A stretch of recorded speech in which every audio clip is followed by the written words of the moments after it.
Deixa eu vender meu peixe. Vocês estavam aqui curtindo a música, vendo algumas imagens aqui dos meus novos livros, lançamentos, quentinho do forno. Então tem aqui, ó, vários livros meus. Esse aqui, ó, Ética do Casamento Judaico. Ele foi a minha monografia de mestrado em Ciências da Religião, tá? Trabalhei aqui todas as questões do casamento envolvendo a cultura bíblica, a cultura judaica. Foi a primeira exegese mais pesada que eu fiz, já na prova de fogo, né, para o meu mestrado em Ciência da Religião. Livro devocional, livro de homilética, narrativa, cultura pop sobre os Simpsons, meu comentário do Salmo 23 em hebraico, a minha comédia dedicada aos seminaristas, livro para as mulheres, Salmo 91 todo comentado no hebraico, além do sofrimento, o livro de Jó, comentado também na teologia e no hebraico, em busca da atividade perdida, eu só quero melhorar logo sobre enfermidade. Em tua presença, o Salmo 139, todo comentado à luz do hebraico também, palavra por palavra, versículo por versículo. Grupos de comunhão, livro para revitalização de igreja. Vocês que estão estudando amanhã a disciplina com o professor José Carlos, esse livro aqui vai ajudar vocês nessa disciplina. Grupo de comunhão. Guia definitivo da pregação expositiva, no método muito simples, para você fazer a pregação expositiva com exegese embutida, inclusive usando ferramentas digitais e inteligência artificial. Agora, esses três últimos aqui são os três livros novos que eu lancei essa semana agora, né? Lancei semana passada e essa agora. O primeiro deles, Storytelling para pregações narrativas. Então, você que gosta de contar histórias, aqui você vai aprender a técnica de contação de histórias. Portanto, chama-se Storytelling. E você vai aprender a fazer pregações narrativas. Conquiste corações e transforme vidas com histórias poderosas, tá? Então, aqui você vai aprender a fazer isso. Não é? Então, aqui, ó, vai aprender a técnica em 8 passos para fazer pregações narrativas. É só você pegar a palavra história e é o acróstico, tá bom? História, 8 passos para você fazer pregações narrativas. Eu estava mostrando isso aqui para vocês, para quem chegou aqui antes, né? Para quem na verdade chegou na hora, né? É o meu novo lançamento, o livro que eu tive muito trabalho para fazer. Ele foi apresentado pelo o aluno colega de vocês, o professor Pablo. Ele é professor de geografia bíblica também, né? E aqui ele gostou bastante do livro, ele já leu tudo. Professor Pablo Santana, tá? Ele é colega de vocês aí. Ele já fez hebraico, ele já sabe hebraico. Então ele foi uma ajuda bastante valiosa. Fiz esse livro aqui, eu tinha planejado lançá-lo só no ano que vem. Mas devido ao crescente antissemitismo no mundo, especialmente aqui no Brasil, com situações, né, de antissemitismo aqui, esse preconceito contra judeus, até motivado pelas guerras de Israel, então eu achei importante dar um gás aqui. Trabalhei muito, né? Trabalhei bastante aqui, horas e dias a fio aqui, fazendo revisão, enfim, produzi o livro, um livro de 384 páginas, um livro fantástico sobre a história de Esther, contada de um jeito que você nunca viu. Um cotejamento constante no hebraico, a base dele é o hebraico, a história secular também, tudo que a história fala sobre o Império Aquemênida, que é o Império Medo-Persa, Então, com luz na história, na cultura, com luz em curiosidades, inclusive a festa de Purim, que aqui tem, eu pego toda a história do nazismo, a história do antissemitismo de um modo geral. Tá tudo aqui, inclusive receitas de culinária. Para você que quer fazer comidas típicas de Purim, incluindo o doce famoso chamado orelha de Amã, você pode aprender a fazer e cozinhar aqui na sua casa esse doce típico de Purim, da festa de Purim, que começou aqui no livro de Esther, tá? Você vai conhecer tudo sobre Esther, tendo a pegada do antissemitismo, tá?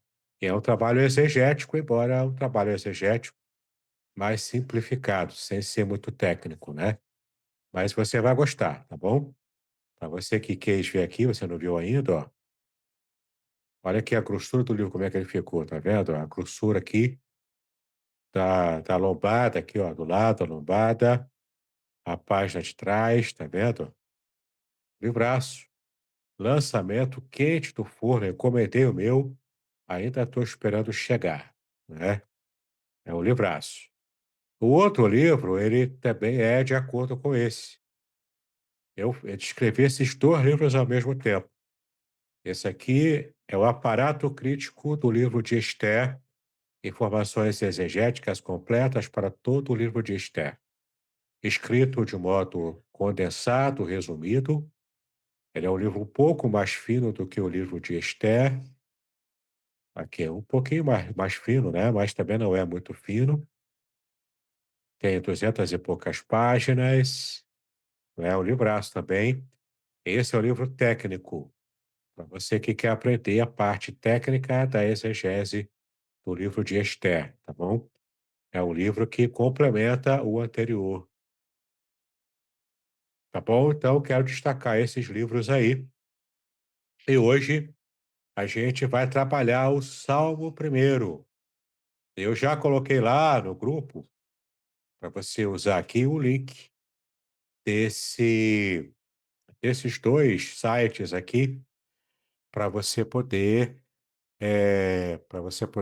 fazer análise de qualquer texto bíblico de modo exegético, tanto no Antigo quanto no Novo Testamento.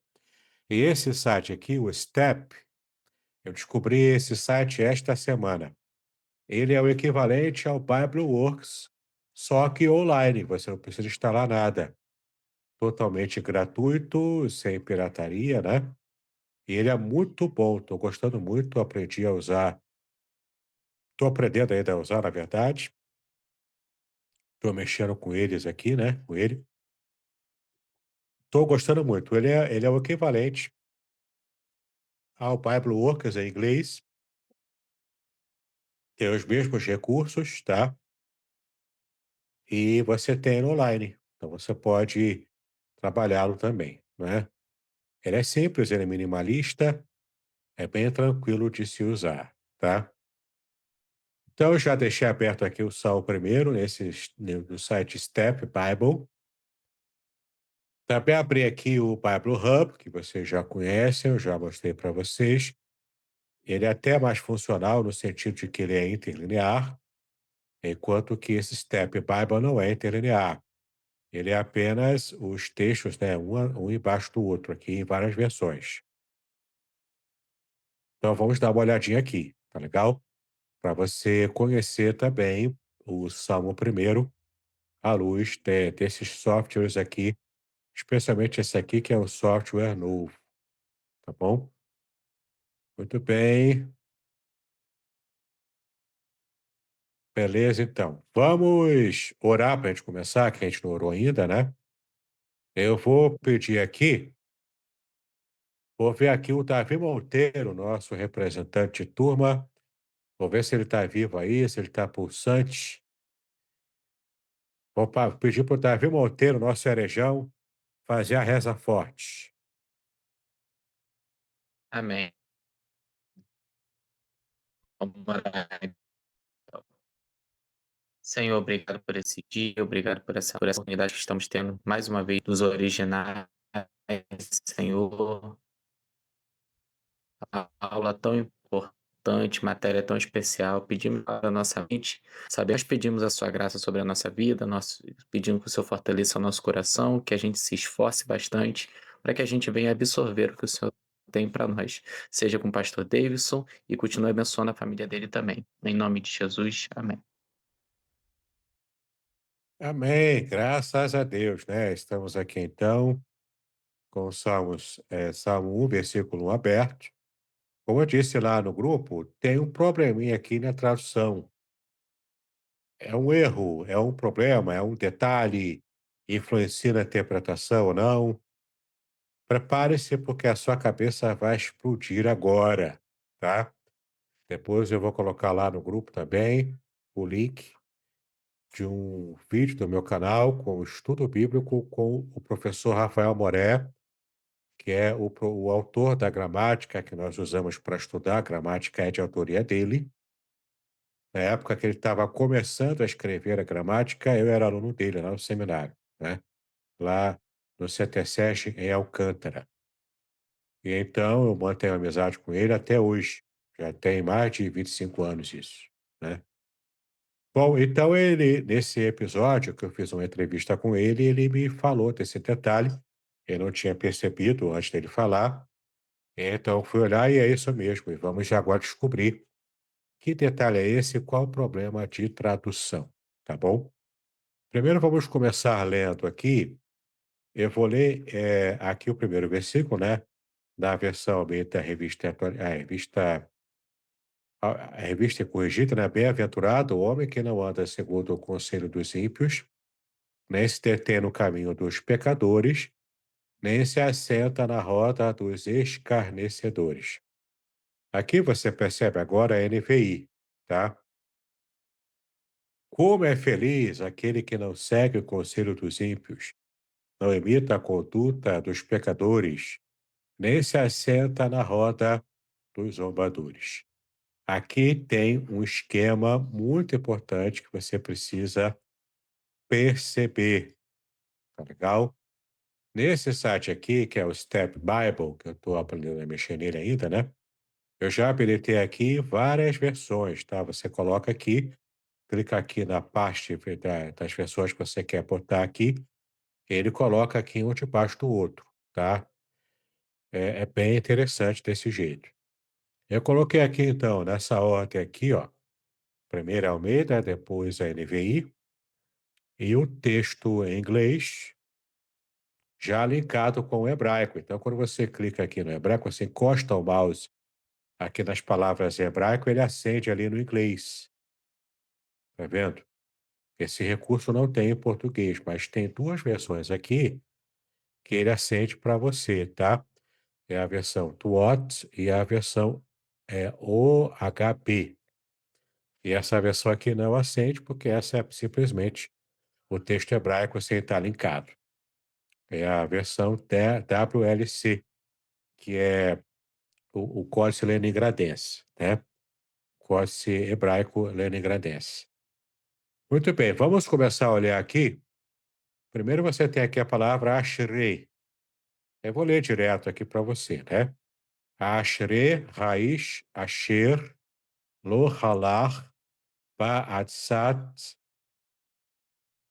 Ba'atzat, Reshaim, Reshaim, Upederech, Hataim, Lo Amad, Up Moshav, Le Tzim, Lo Yashav.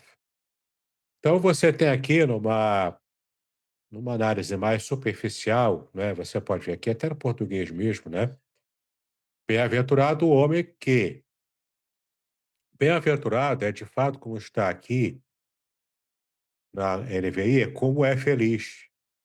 Porque de fato a palavra ashri significa ó felicidades de, ou como é feliz, é uma interjeição.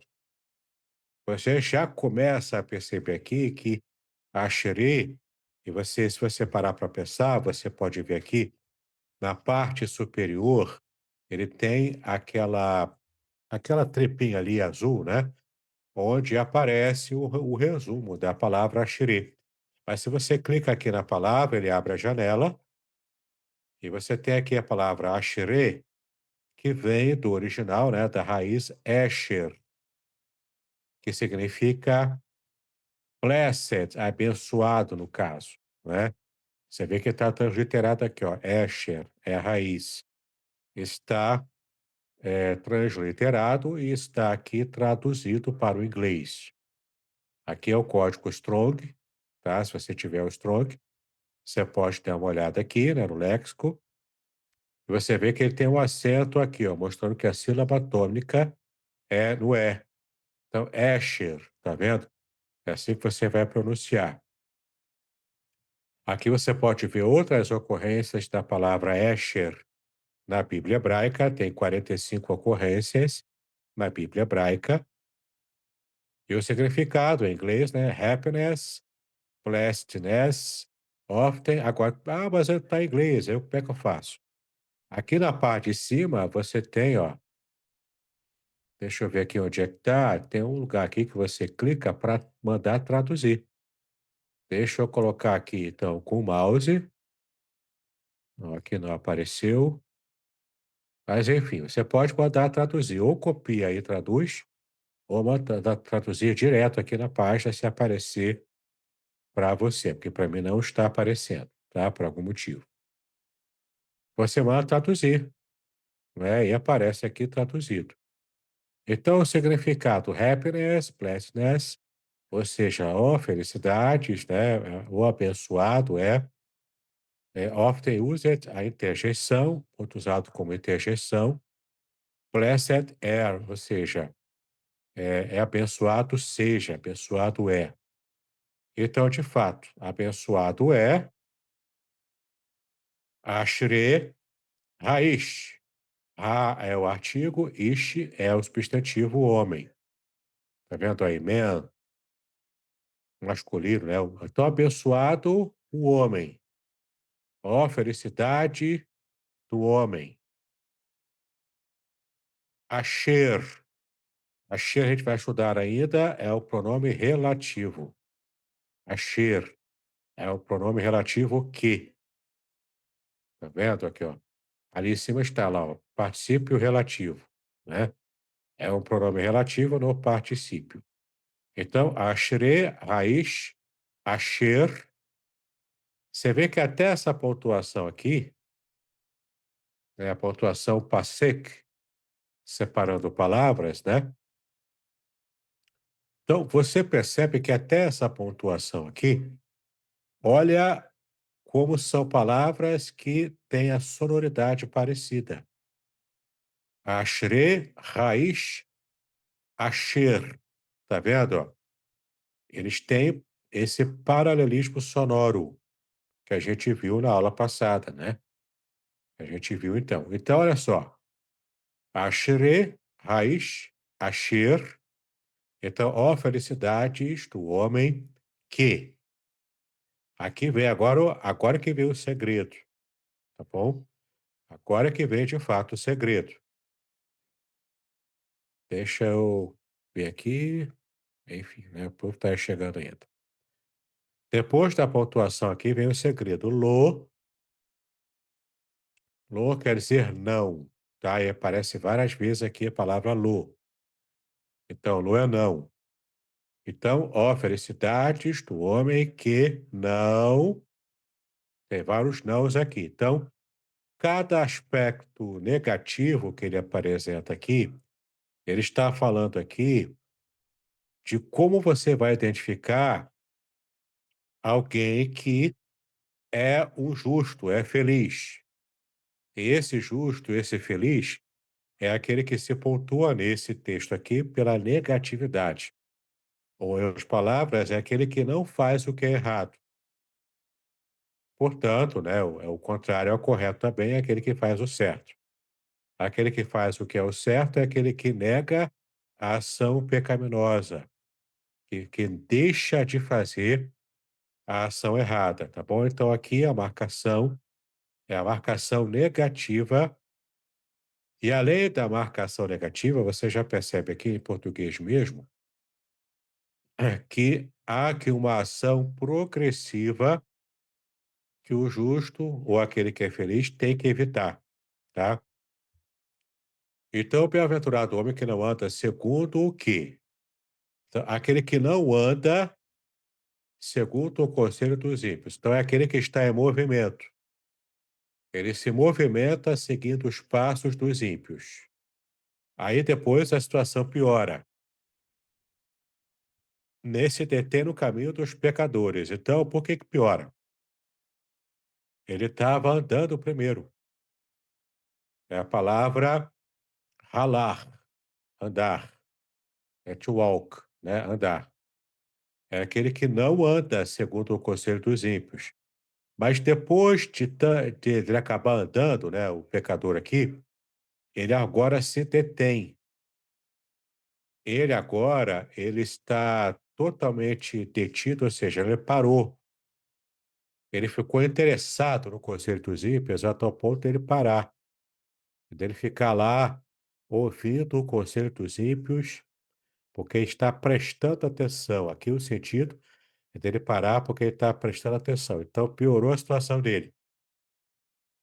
Ele que estava andando, segundo o conselho, agora ele parou para ouvir mais.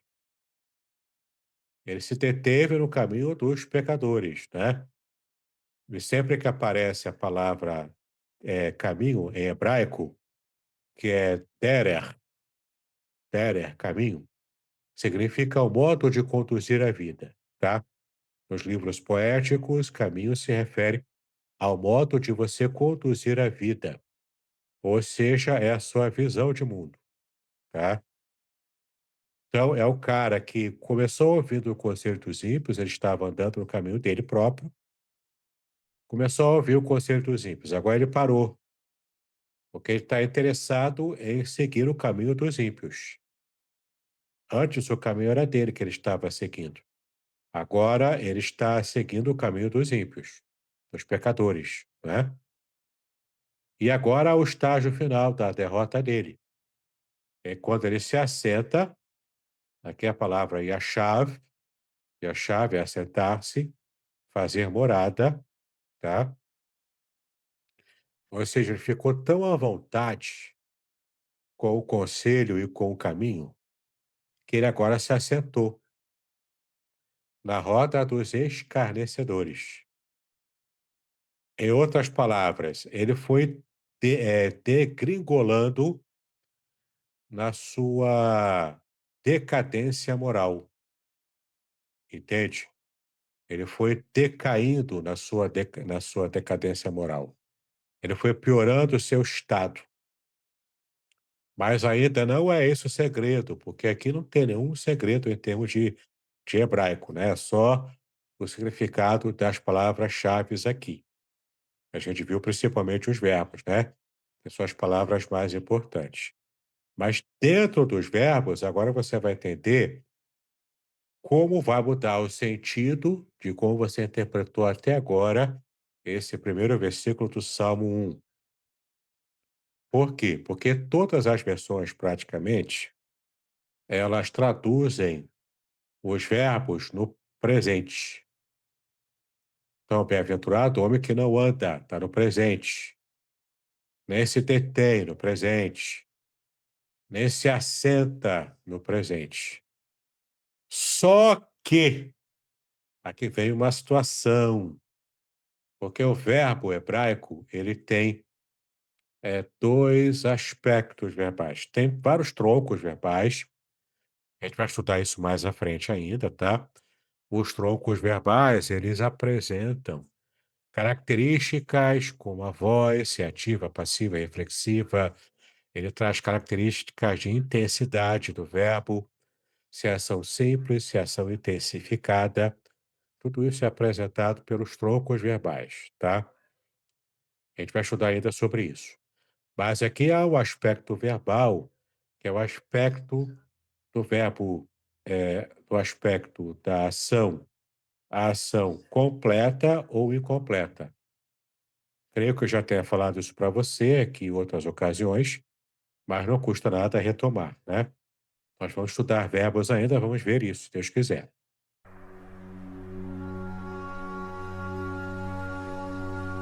Estamos entusiasmados em anunciar o lançamento do livro, Além do Sofrimento, a disputa pela integridade no livro de Jó, publicado pela editora Contextualizar em 2024.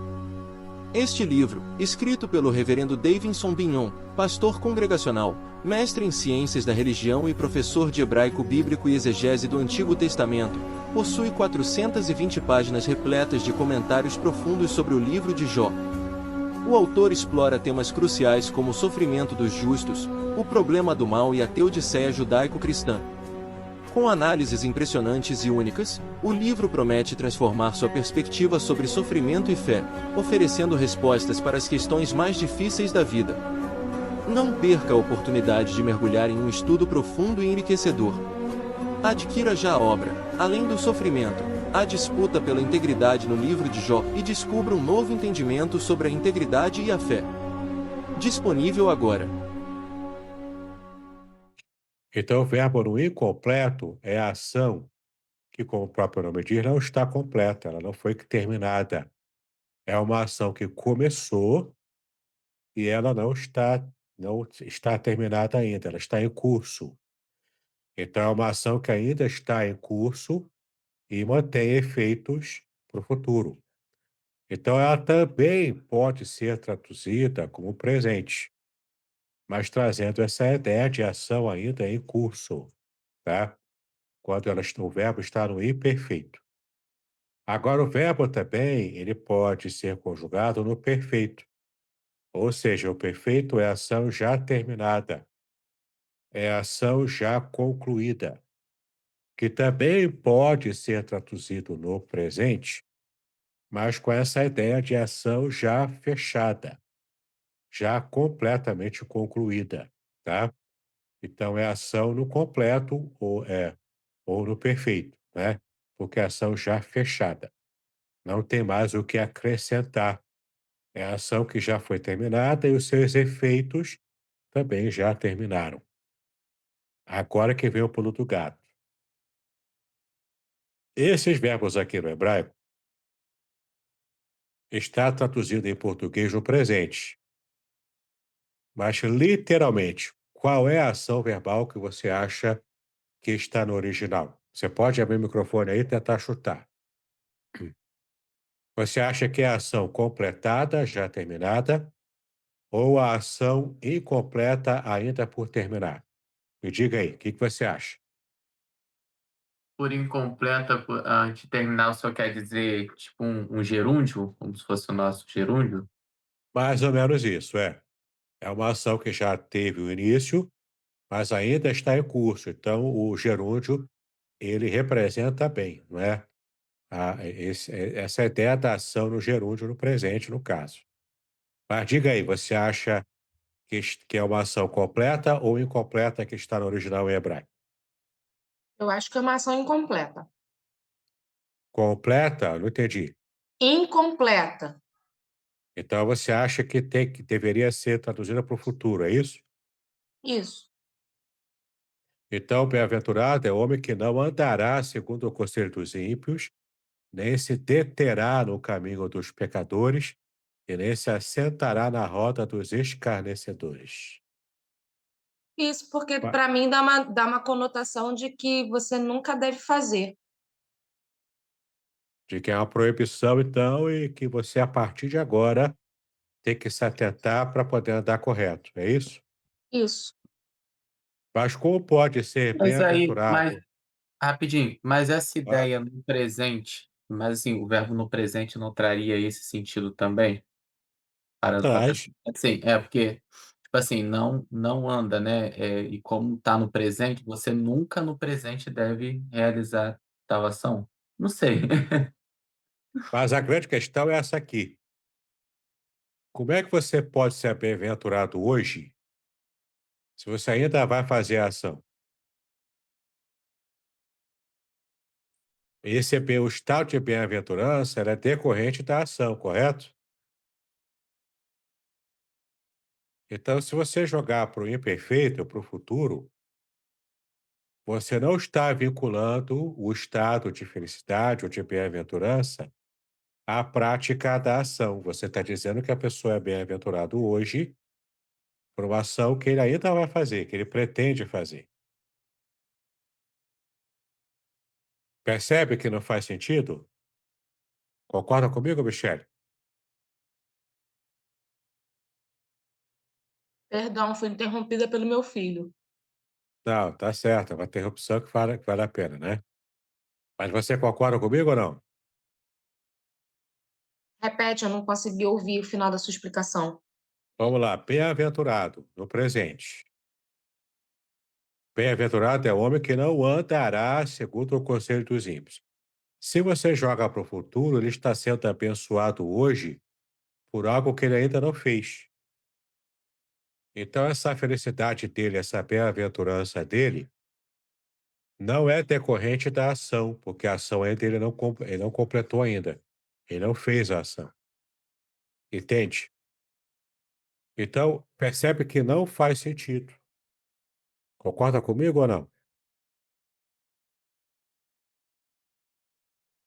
Concordo, mas é porque eu tive uma outra forma de pensar. Fala aí como é que foi a sua forma de pensar. É como se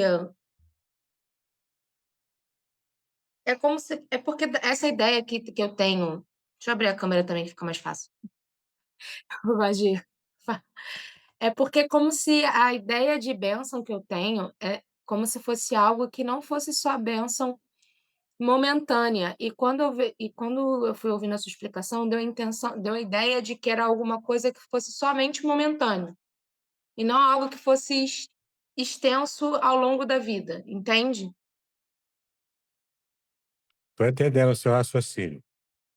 Mas entenda que nesse período aqui da poesia, da, do pensamento hebraico, a bênção está atrelada à obediência, portanto, a relação de causa e efeito. Entende? É claro que o fato do salmista estar no contexto da aliança, isso já abençoa de um modo até independente da ação do salmista, né? Mas entenda, existe a bênção da aliança que diz respeito à aliança em si, aí é só Deus é que vai zelar por essa aliança e a fidelidade de Deus é eterna. Portanto, independente da pessoa que está na aliança ser obediente ou não, Deus, por ser fiel a si próprio, nunca vai romper a aliança, nunca vai partir dele o rompimento da aliança. Se alguém vai corromper a aliança ou não, é o homem e não Deus, tá? Essa é a questão aqui. Agora, onde eu quero chegar? No contexto da aliança, no que diz respeito a você receber as bênçãos da aliança, como, por exemplo, morar na terra, ter a herança da terra prometida, ser feliz, ter saúde, ter uma riqueza, ou pelo menos uma vida tranquila financeiramente, não ter doenças, entendeu? É o conceito de paz, né? O shalom. É o paz no sentido amplo. É o shalom. Essa ideia, essa bênção concreta do dia a dia está atrelado à obediência à lei, mesmo para o judeu que está debaixo da aliança. Então, o fato de ele ser judeu e estar na aliança garante para ele a fidelidade de Deus dentro da própria aliança, independente dele se ele obedece ou não. Mas o fato do judeu ter vida plena, ser feliz, estar na terra ou não, aí está atrelado à obediência. Se o judeu não obedecer, ele não vai ter a terra prometida, como ele foi desterrado várias vezes. Ficou na diáspora várias vezes, por causa do pecado, da desobediência. Então, o que eu estou dizendo aqui, que nesse versículo aqui, essas bênçãos aqui, que ele se refere para o justo, para aquele que é feliz, ele é bem-aventurado, ele é abençoado, e essa bênção está atrelada à obediência dele, porque o Salmo primeiro inteiro fala disso, do contraste entre o ímpio e o justo. Então, como é que você define o ímpio e o justo? O ímpio não se preocupa em obedecer a Deus, e não é o religioso. O justo, ele é o religioso, ele se compromete com Deus, ele está atrelado à aliança. Então, aqui é uma relação de causa e efeito. Se você não obedece, você não é abençoado. E nesse caso aqui, a obediência, ela é apresentada no primeiro versículo como aquele que não faz o que é errado. Não apenas é aquele que faz o que é certo, mas é aquele que não faz o que é errado. Entende? E agora vem um grande mistério. A gramática vai te ajudar com isso. Porque não é no presente, que está no hebraico, e nem no futuro. Embora no presente possa, ache uma possibilidade de tradução, mas não é totalmente no presente. A ação aqui já é completa. Você veja aqui, ó. Eu abri aqui o site Bible Hub. A ação aqui está completa, por quê? Porque você vai ver aqui, ó, em toda essa análise morfológica aqui, ó. Primeiro, Asherei, raiz, Asher, lo, ralar. Você percebe aqui, ó, que ralar, que é o primeiro verbo, é o verbo andar, está no verbo no calo. O calo é o tronco da ação simples. No perfeito, tá vendo? É o perfeito na terceira pessoa do masculino singular. O perfeito aqui é a ação já terminada. O arco da ação já foi fechado. Entende? Então ele pode traduzir no presente? Pode, não está errado. Tanto não está errado que a maioria, se não todas as versões em português, traduziram como presente. Mas não é essa a ideia do salmista, provavelmente Davi, quando ele escreveu esse versículo. A ideia dele é da ação já terminada, já completada. Então, para ser assim mais literal, deveria ser: abençoado é o homem que não andou no conselho dos ímpios. Por que andou no passado? Porque pelo fato de ele ter andado lá no passado, a consequência é a felicidade que ele está recebendo hoje. Entende? Aqui é uma questão de causa e efeito. Então, se ele é feliz hoje, a ação para trazer a felicidade, ela já deveria ter acontecido lá no passado. É igual quando você consegue um emprego, que você ganha muito bem, você ganha milhões de reais, como a Michelle, o Davi, né, como a Rafaela também, a Daílza, então, está cheia da grana, Ricardo Clemente, então, de tanto falar heresia, ele está rico. Para você ficar rico, para ganhar muito dinheiro, você fez alguma coisa antes. No caso de Ricardo Clemente, é receber propina de alguém, né? Por isso que ele ficou rico. Mas, em todo caso, ele fez uma ação antes. Entende? Então, é consequência, é causa e efeito. Então, para ser feliz, para ser, ó, felicidades ter, né? Para ser essa interjeição aqui, ter a felicidade e a bênção, a ação teve que acontecer antes. E, de fato, os verbos, todos eles aqui, estão no perfeito. Ralar, o outro verbo é derer, tá? Que é, não, aqui é o substantivo, é o caminho, né? O outro verbo está aqui, ó. É amad, o verbo amad, ó. Verbo no caso, perfeito também. E o último verbo é yashav, verbo no caso, perfeito também. Então, tá tudo na ação simples, não é uma ação intensificada, é ação simples do verbo, com o presente simples praticando a ação, tá? No caso aqui, a ação é negativa, porque é aquele que não faz a ação errada, e todos os verbos aqui estão no perfeito, ou seja, a ação já completada, a ação já terminada, para que possa, então, de fato, ser abençoado, receber a bênção. Viu aí? Vamos continuar aqui, só para a gente completar aqui, né? O texto é pequeno, né? Então, aqui, ó, o versículo 2. Eu vou abrir aqui, né, aqui também tem em português, aí fica mais fácil, ó. Eu tô gostando da beça desse programinha aqui, desse site. Versículo 2, ó. Antes tem o seu prazer na lei do Senhor e a sua lei medita de dia e de noite. Então, olha que legal, né? Na NVI, ao contrário, a sua satisfação está na lei do Senhor, e nessa lei medita dia e noite. Aqui no hebraico, ó, ki im betorat, ou seja, na sua lei, na lei de Yahvé, né, de Adonai, repete-so, ele medita.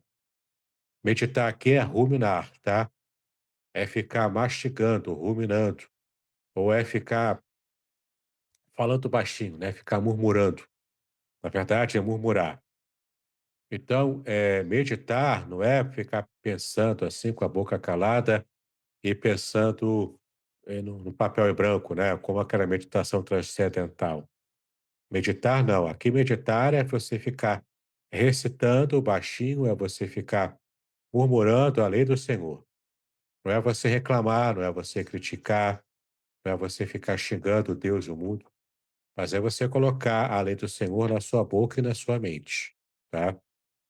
Então, é isso. Então, medita, metorato, né, na sua lei, ir que Iomam, de dia, Valaila, e à noite, tá? De dia e de noite. Versículo 3. É como uma árvore plantada à beira de águas correntes. Dá fruto no tempo certo e das suas folhas não murcham. Tudo que ele faz prospera. Não é? De fato, tudo quanto fizer prosperará. Então você vê aqui, ó, aqui no texto, ó. Verraiá que etz é árvore, né? Que você já sabe. Chatul al pelgue, maim, águas. Asher, peri, aqui é fruto, dá o seu fruto, né? Aqui o fruto. E ten é dar. Beato, vealejo, lo ibol, vekol, e tudo que, asher que, e assar, tudo que fizer. Aqui fazer, o verbo fazer é no sentido de manufaturar. Então, tudo que ele põe a mão para fazer, tudo que ele coloca, né? O seu trabalho, o seu esforço para fazer. E a selir, e a selia. Aqui é o patar furtivo, que você vai aprender ainda. Então, e a selia, prosperar. Avançará, prosperará, né? Vai avançar no sentido de ir à frente. Nunca vai ficar para trás, né? Veja que bacana. Agora o versículo 4. Não são assim os ímpios, aqui é a comparação agora com os ímpios, mas são semelhantes à moinha que o vento espalha, né? Aquela palha, a moinha aqui é palha, né? Aquela palha que o vento espalha. Não tem substância, não tem peso, não tem glória.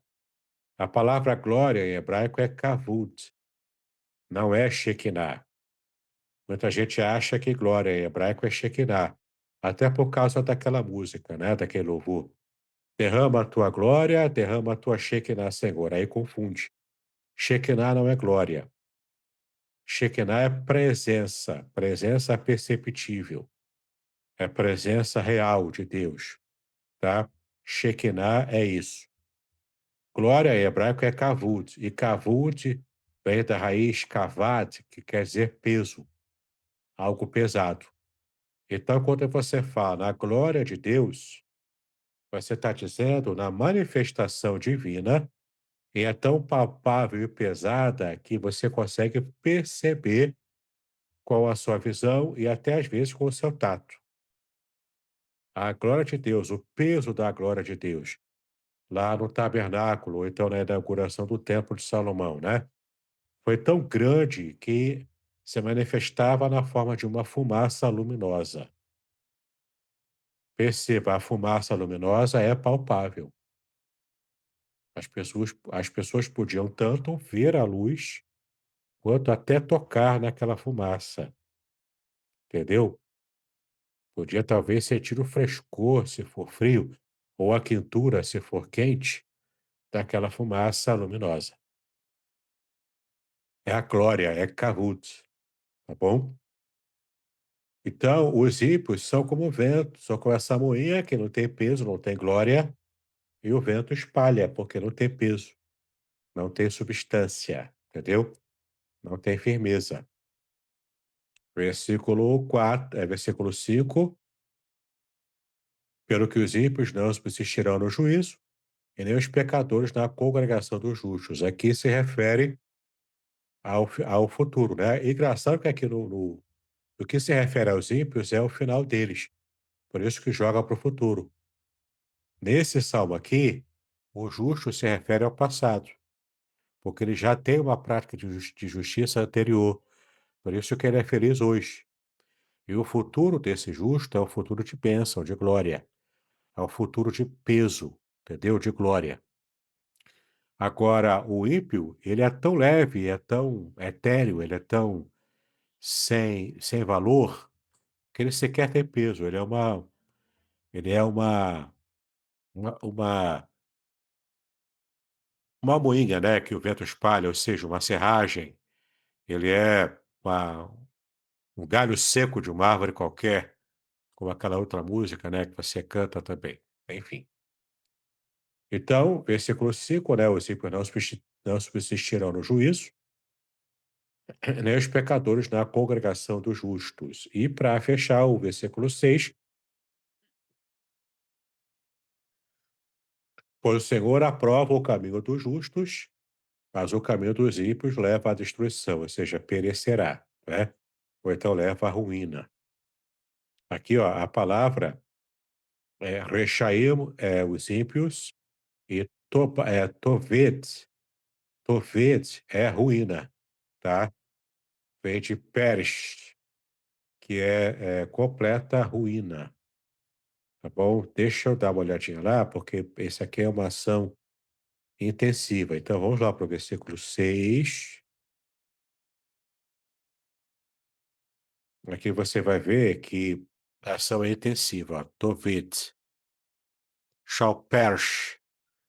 O verbo cal imperfeito. Não, é cal, não tá intensivo, não. Mas está também no imperfeito. Aqui no imperfeito, ou seja, joga para o futuro, né? Portanto, o caminho, o derer dos ímpios, rechaim, perecerá, shall perish, ou seja, perecerá no futuro, irá morrer, perecer, vai estar completamente destruído, né? Essa é a questão.